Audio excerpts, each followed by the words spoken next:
Ho ho ho everybody, it's Santa Chop, aka Chip Walton of Chop and Brew, here for the 12 Beers of Christmas, our penultimate 2022 12 Beers of Christmas edition. Is actually kind of a beer of Christmas past, I guess you could say. I'm actually not drinking it right now. Instead, I'm enjoying some really warm coffee. Taking a little break from imbibing for the 12 beers, because I actually want to tell you about a beer that I brewed last year from Michael Dawson's Mashmaker book.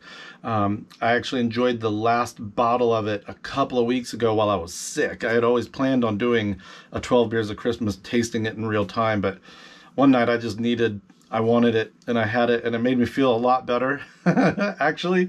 But I want to tell you about it because I think it's a perfect beer for this time of year. It is the Weihnachtsdoppelweizenbock. Weihnacht, of course, meaning Christmas in German. Weizendoppelbock, or Doppelweizenbock, as Dawson calls it.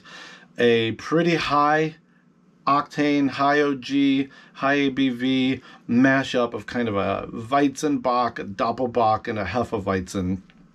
Perfect spicy beer for this season. Spicy, malty, comforting. I brewed this last year, so November 2021, to have for Christmas and New Year.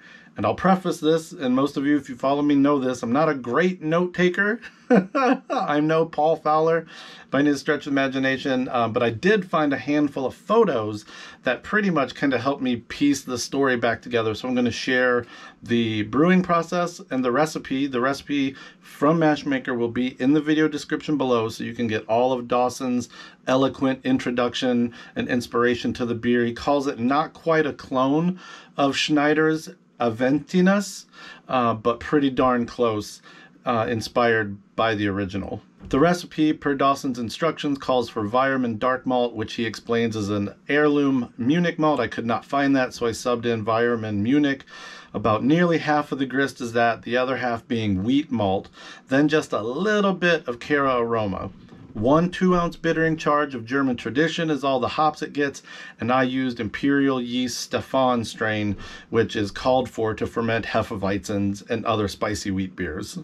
I mashed this beer indoors for an all-grain brew day using my then new mini mash 5-gallon igloo cooler with my boil kettle staged on top of an upside-down bucket on the floor. I tried something new on this brew, and I used my Grainfather sparge water heater to keep sparge water hot. As you see, that son of a gun just barely fit on the countertop underneath our cabinet, like no space to spare.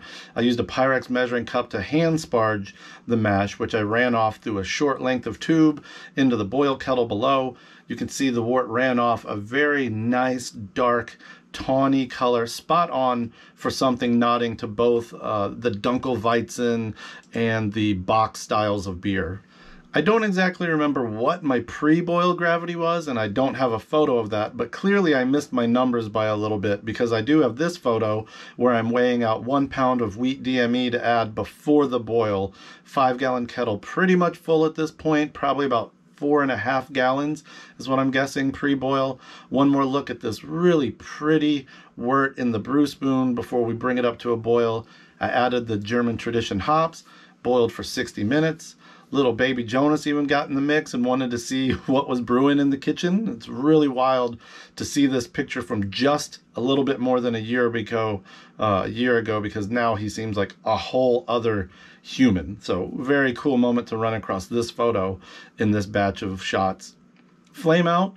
Took the wort downstairs to chill and pitch Stefan yeast. I might not have hit my numbers straight out of the mash tun, but I sure as heck hit them straight on at the end of the day. 18 bricks, about 1072, right on the nose for what Dawson calls for. It's there in the fermenter bucket on the right, and it looks like I ended up with maybe 3+ gallons that I fermented in the dining room area of our house, which around that time of year probably hovers around 62 to 64 degrees. Also looks like I had something else bubbling away, not sure what that was. But from this picture in my handy dandy Brady Instruments precision hydrometer, it definitely appears the beer fermented down to about 1014, 1015 for an approximate ABV of 7.6. The bottle I enjoyed last week was bottled straight off the keg around last Christmas, hung out in the basement fridge for a full year. It poured a lovely color, was very clear after that long conditioning period. I was very pleased with how well it held up and how great it tasted.